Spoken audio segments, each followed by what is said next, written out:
I've seen it come up recently since I made my Bladesinger fixing video, and I've seen it as a ton of questions in the comments regarding my Q&A video that's coming up.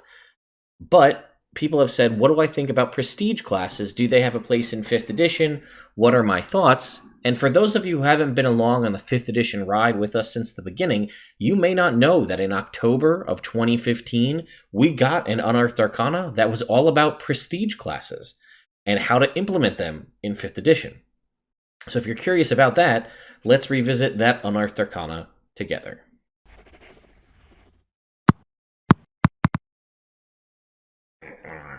Sorry, folks. I'm working on it. I need better bits. Feel free to leave ideas in the comments down below. Hello, my name is Ted, and this is Nerd Immersion. Let's talk prestige classes in 5th edition. This obviously, as I'm sure you can tell, died or hasn't been revisited, and more than likely won't be due to the complexity, and I will get into why I think that is. But you can see here on the 5th of October 2015, basically a full month before we got Sword Coast Adventures Guide, we got this prestige classes and rune magic. And that was super exciting because, again, as a reminder, to this point, we only had the player's handbook and the DMG monster manual. We didn't know what 5th edition was going to look like when it rolled out new classes, new races, any of that kind of stuff, really.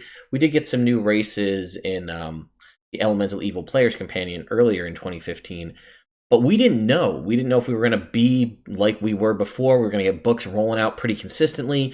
Were we going to get new base classes? Were we going to get prestige classes, new spells, new feats? We didn't know. So this was like basically one of the few things we had other than some previous Unearthed Arcana. We're like, oh man, that's awesome. Prestige classes. And then they died here. But many of the character concepts that were once prestige classes or paragon paths in earlier editions of Dungeons & Dragons are now available to first-level characters. I think paragon paths, I know that was a thing that existed in a few small parts in 3rd edition, or paragon prestige classes, but I believe that was the 4th edition term, and then prestige classes was 3rd, and they're saying that basically, yeah, they took those and baked them in as subclasses. As such, prestige class builds on the game's broad range of basic options to represent specialized options and unique training. The first of those specialized options for 5th edition is the Rune Scribe, which is what this is about. A character who masters ancient sigils that embody the fundamental magic of creation. You can think of the material presented in this series as similar to the first wave of 5th edition playtest. These game mechanics are in draft form, usable in your campaign but not fully tempered by playtests and design iterations. They are highly volatile and might be unstable. If you use them, be ready to rule on any issues that come up. They're written in pencil, not ink. They won't be used in organized play, obviously. And there you go. So that was kind of stuff we used to get. Here is the document right here. It is 6 pages. And I think I'm going to focus less on the rune magic piece of it. If you guys want and leave comments down below if you're interested, I can cover that. I think I did cover it back in 2015 when it first came out. So that video, if you want to see me with much less white or gray hair, in much better shape, and in my old basement, and before I had kids, you can go and watch that video. If I did one, I'll link it in the video description. But yeah, I'm going to focus on this mostly from the concept of prestige classes, the concept in the game, less about the one they introduced here, but I will touch on it as we need it as an example. So, how to use prestige classes. And again, when we were specifically discussing the Bladesinger a few days ago, this ranged true, I'd say, more than anything else. Prestige class requires a high level of skill before a character can master even its basic elements. They might need lost lore, do some sort of certain magic, kill an enemy, whatever. Mechanically, prestige class is a character class that requires the same training and focus as any other class. You enter a prestige class by way of normal multi-classing rules. However, you cannot enter a prestige class until you're at least level 3. And many prestige classes have even higher level requirements. See, it sounds like they were going to roll out a whole bunch more when you read that, and there was just the one and then never again. Most prestige classes require characters to complete specific deeds in order to gain access. It typically offers access to unique game mechanics available only to members of that class, such as mechanics. Such mechanics reflect specific lore, secrets, or techniques impossible to master without earning the respect and trust of those who already possess the knowledge. Joining a prestige class. In order, check with your DM. They can opt to include or disallow them. Typically, a prestige class requires you to undertake specific actions to do so. A prestige class uses the normal D&D multiclassing rules. When your character is ready to advance a level, you can choose to gain a level in the prestige class. Your level in all your classes, including prestige classes, are added together to your total character level, as that's where your proficiency bonus is calculated. So there's that. Prerequisites. Taking a prestige class through multiclassing involves meeting certain criteria, just as multiclassing does in standard, right? That's a certain ability score is required for multiclassing in 5th edition. A prestige class requires a minimum character level and a minimum score in at least one ability, as well as requiring a specific deed, finding a magic item, defeating a monster, so on. Experience points. Just as with the standard, we're not really going to touch on XP, but basically you're going to use the same experience as your combined level. Each prestige class specifies hit points you gain from it. You add together hit points granted by all your class levels and prestige classes to determine your hit die pool. Proficiency bonus is always based on your character level, not in a specific class, so that's kind of irrelevant. A prestige class specifies whether it grants proficiencies when you enter it or not. Prestige class features, they act like normal features. They can improve features gained from another class. Prestige class grants Channel Divinity, extra attack, or unarmored defense. That feature is treated the same way as if you gained it from multiple sources. And then spellcasting. This is the part I wish they expanded on the most, because what we're going to talk about in a little bit, this is the hardest part to quantify. Some prestige classes grant spellcasting. Each prestige class provides details on how you determine your overall spellcasting ability using the rules for spellcasting in multi-class characters. That's the problem, because the example they give is a very funky option, and we'll talk about that just from the concept of design mechanics. So here we have the prestige class Rune Scribe. You can see it was only a 5th level class, so you can only go up to level 5 in it. And you see it gives you spell slots. Basically, that is essentially being a full caster, right? 2 slots at first level, then 3, then 4-2, 4-3, 4-3-2. That would be like if you started as a wizard or a bard at level 1, you'd start with 2, and so it progresses as a full caster. Your prerequisites were Dexterity 13, Intelligence 13, Proficiency in Arcana, being level 5, and you needed to complete a special task. This was find a rune and present it to an NPC scribe who accepts it in return for tutoring you in the ways of rune magic. And then you can see right here, you get a D8 hit die.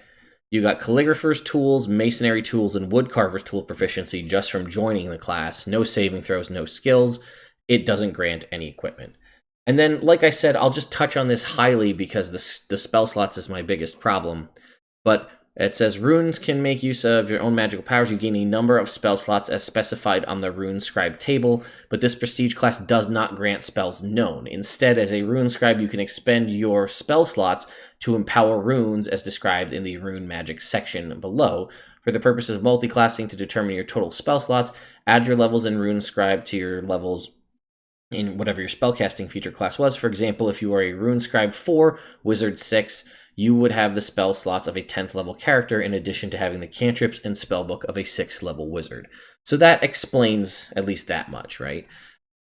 And the concept here was interesting because rune magic in this, spell slots was basically just given as a resource you could spend to empower things. You're not, again, actually using them if you're for the prestige class only to cast spells, but you could use them to cast spells from whatever your entry class was. So again, just on a high level, runes are powerful icons. We get a master rune as a rare object, gem or carved rock. It has a simple property, are usable by anyone who attunes to the rune, and complex properties are usable by only a character who attunes to a master rune and possesses the rune lore class feature. Buying and selling runes, identifying runes, runes and attunement. Let's see. I'm trying to see if I have any like specifics about the spell slots, because it's almost like it's giving you spell slots like a full spellcaster, but not to cast spells. So it's saying to empower runes. Let's read a little bit, see if we can find anything about empowering runes. Let's see. Complex property. While you're attuned to this rune, you fire. Attacks are deadlier. Whenever you roll fire damage from an attack or spell you cast, you can reroll that damage. I'm trying to see where it actually states that you need to... Oh, here you go. Combustion. As an action, you scribe this rune using ash onto a creature within reach as you expend a spell slot. The creature automatically takes 1d10 fire damage plus 1d10 fire damage per level of the expended spell slot. So there it kind of shows how you could empower it to deal extra damage or do other things. And then basically you had different runes. You had a fire rune, a water rune, an earth rune, and an air rune, if I recall. Right? The Vind was wind, Stein, I think, was earth, Cult was ice, and then Ild was fire. You see, I think some of this was actually reused in some aspects for the Rune Knight fighter, but that's just what I wanted to talk about. So let's talk prestige classes. So they existed, at least in a playtest form, very early on. Do I think that that's a good thing? In my mind, yes. I'm not afraid of too many options, and I'm not afraid of decision paralysis when it comes to what I can and can't do. Will it add complexity to the game? 100%. Will it be potentially turn off new players? Maybe. The caveat with all this stuff is it's optional, right? You don't have to enter a prestige class if you don't want to. You can just play, and that's one of the nice things about 5th edition classes, whereas in 3rd edition, if you look back, a lot of the base classes, they have some cool stuff, but a lot of them, not all of them, but a lot of them don't have a lot of baked-in features. They have a couple up front and then spell slots maybe, but then it kind of dies off because the potential was you were going to go into a prestige class to focus or specialize on what you wanted to do. And some of that, as was mentioned kind of at the beginning, is what was turned into a class. Like Assassin, for example, was a prestige class, I believe, in prestige class in 3.5. Now it's a base, subclass option for a rogue. So there were different options and things there.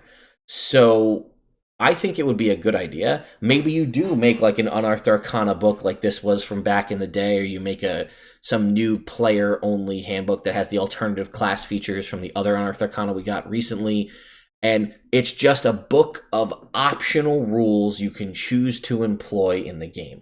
For example, feats are an option. They don't have to be allowed in the game. The DM doesn't need to allow you to use feats if they don't want to. It's written in there as an optional rule. It's an ability score improvement, or if your DM allows, you can take a feat.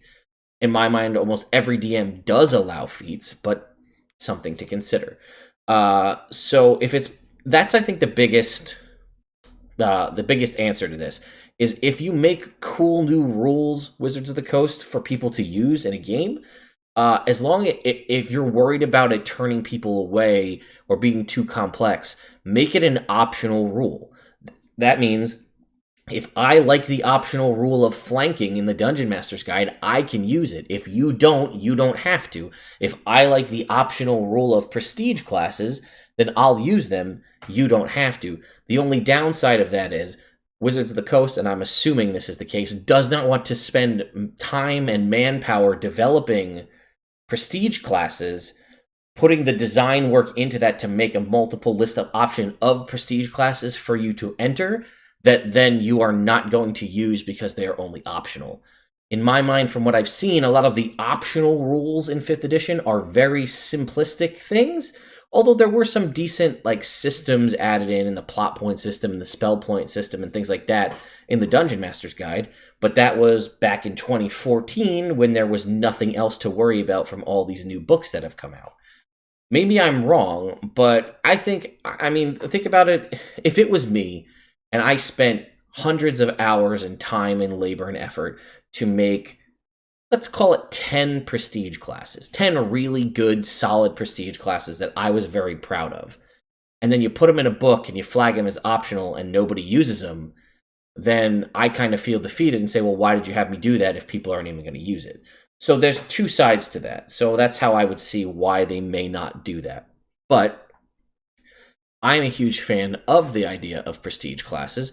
Yes, it's going to be a nightmare for balance. I imagine Wizards would need to take a hard look at that, because what kind of combinations can I do if I'm this class with this subclass, and then I choose this prestige class?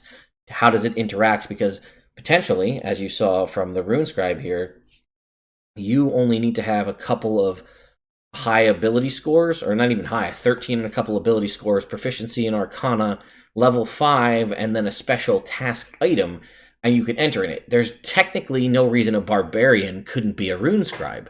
It doesn't necessarily fit in the general concept of the RP, but that doesn't mean you can't do it. So that is something you need to consider, right? People aren't always going to go for the, oh, I'll be the wizard rune scribe because I'm already going to have dexterity and intelligence. I could be like the barbarian. I could be the monk, whatever it is. That's the balance side is kind of hard to deal with, and I'm sure that's why we didn't end up getting that and just got new subclasses in the future, that's what we're still getting. But to my point, prestige classes were a great part of previous editions in my mind, and would be interesting in 5th edition because that would allow you, like, let's say you really like me, Oath of the Ancients Paladin. I've played an Oath of the Ancients Paladin from level 1 to level 17, and I've picked up that character, same character again, in other games at level 9, 10, and even some level 21 shots and things. Super fun, but I really love that. I love that character, but I also love that subclass. Now, if I could be maybe 10 levels or 11, 12 levels of Oath of the Ancients Paladin, and then go off into a prestige class that was still Paladin-based, maybe it's a nature-based Paladin 5-level subclass that I could enter, or a prestige class that I could enter, I could play the same character and same class that I already love, but now I've breathed an entirely new life into it, which could be very interesting. I'm not saying that's always going to be the case, and they did specifically state here that the idea of a prestige class should give you new cool mechanics you can't get anywhere else. And I think in 2015, that was very reasonable because we only had the player's handbook and we didn't even have Sword Coast Adventures Guide for another month. Now that we've had Xanathars and new races and things like that, the idea of new mechanics have existed. Great example would be the Battlesmith Artificer or the Hexblade Warlock. The first time that was really introduced the concept of you are a martial character, but you can replace the roll you need to make for attack and damage with your spellcasting ability score rather than strength or dexterity. So again, if you're a Hexblade, you can use Charisma for your attack and damage rolls, and Charisma is what your spellcasting is based on. So you can focus solely on Charisma and get good attack and damage rolls with a weapon as well as spellcasting. Same thing with the Battlesmith Artificer with Intelligence.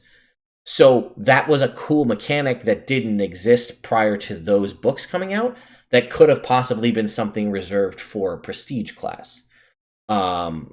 Something to consider with that as well. So again, as I stated, in my opinion, I think it would be cool to introduce, and I actually did my best to try, after all this Bladesinger conversation, to make a Bladesinger prestige class, just to give it a shot. I originally started out as a 10-level class, and then I couldn't think of enough stuff to warrant you going 10 levels into it without just basically spreading things out to make it 10 levels. I looked, again, as I did in the Bladesinger video, at the old edition versions of it, and I tried to stretch it, and it didn't really fit for me, so here's what I did. Oh boy, that is hard to see. Let's zoom it in. So here's my Bladesinger prestige class. There's 5 levels here. You can see what the abilities are. It is a half-casting progression, and that's something I want to discuss. This is what I said. To get into the Bladesinger prestige class, you need to have dexterity of 13, intelligence of 13, 5th level character class, half-elf or elf racial requirement, and proficiency in a one-handed martial weapon. Also, this is probably bereft with typos, so don't go too crazy.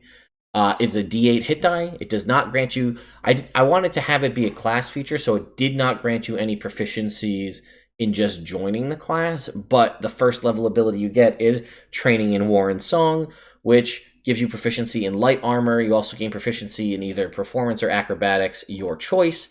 And when wielding a one-handed martial melee weapon, you can use either strength or dexterity for your attack and damage rolls. That way, if you want to be the Bladesinger who uses a longsword, you can do so. Also, you'll notice part of the reason I designed it this way is you do not gain, you basically have a dead level for your spellcasting progression at level 1. So you're automatically losing a level of spellcasting. This is the problem that I have with the way things were written in the original Prestige class document. I don't know. So in theory, I want to have the Bladesinger now at second level.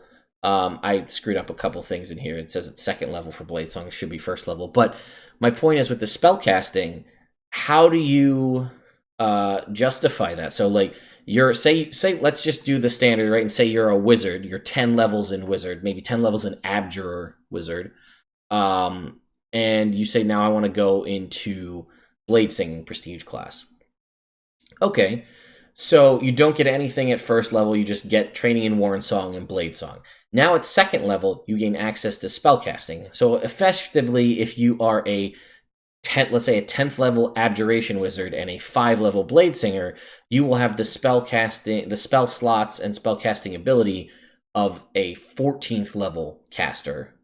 But I don't know if Bladesinger should grant you new spells known, if it should grant you cantrips, or it should just add to the spell slots similar to the rune magic when we discussed it. It just adds to your overall spell slots, but you're not gaining new spell levels. You're not like, now I learn, after 2 more levels in this class, I learn 5th level spells or 6th level spells. As it's written right now, you're just getting slots.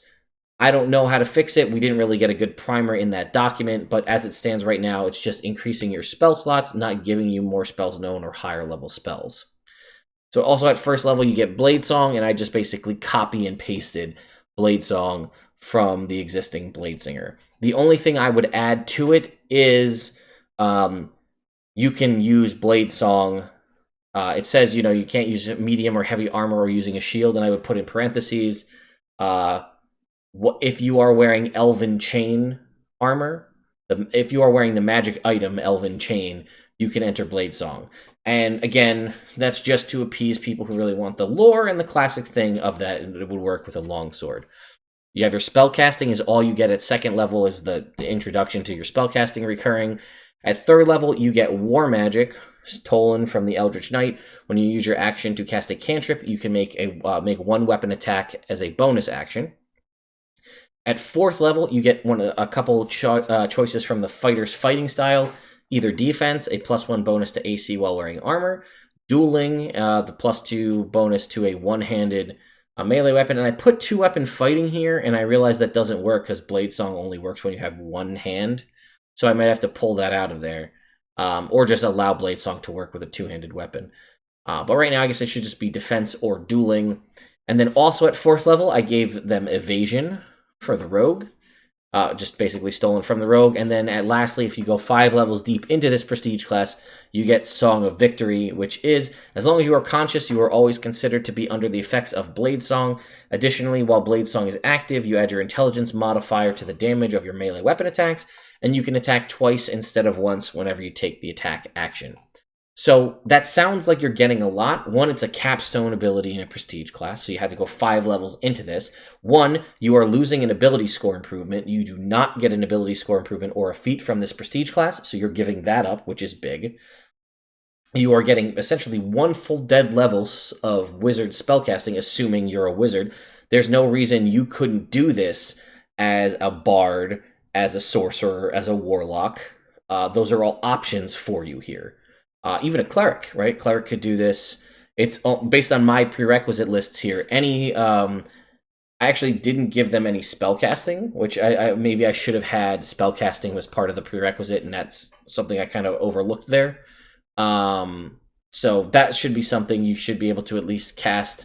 That's what I'll make it. I'll add a prerequisite that you need to be able to cast at least 3rd level spells.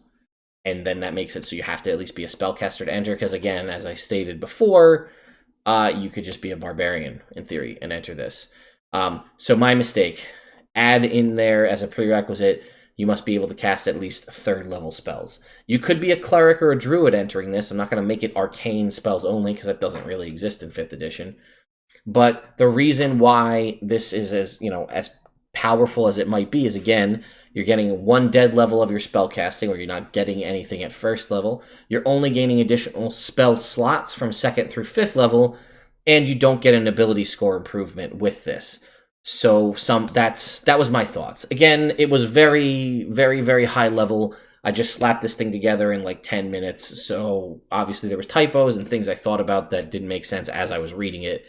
But that was my quick and dirty how to make a Bladesinger using the Prestige class rules from 5th edition. Showing that and having seen what I read through at the start, what do you think about Prestige classes in 5th edition? Do they have a place in 5e? Do we need to have a 5.5e where prestige classes are introduced? What are your thoughts? Leave them in the comments down below. I'm also we did break 30,000 subscribers here on YouTube, so I am going to be doing that Q&A video. I have not picked a date for when I'm actually going to record it. Once I do, I will let you know, and then that way you know to stop submitting questions, because once that happens, I will be starting to compile to get ready to answer those questions. Also, a big shout out to my patrons on Patreon, who were the ones that suggested this be the topic of my next video, revisiting Old Unearthed Arcana. That's a concept I'm toying with in the future, to go back and look at Old Unearthed Arcana, not just the subclasses, but the other ones that just kind of were dead, that didn't go anywhere. Like, for example, if you didn't know, the very first one introduced the Artificer, but the Artificer was a subclass of Wizard, not its own class. Something that might be interesting to review in the future. Thank you all so much for watching, and I'll see you next time.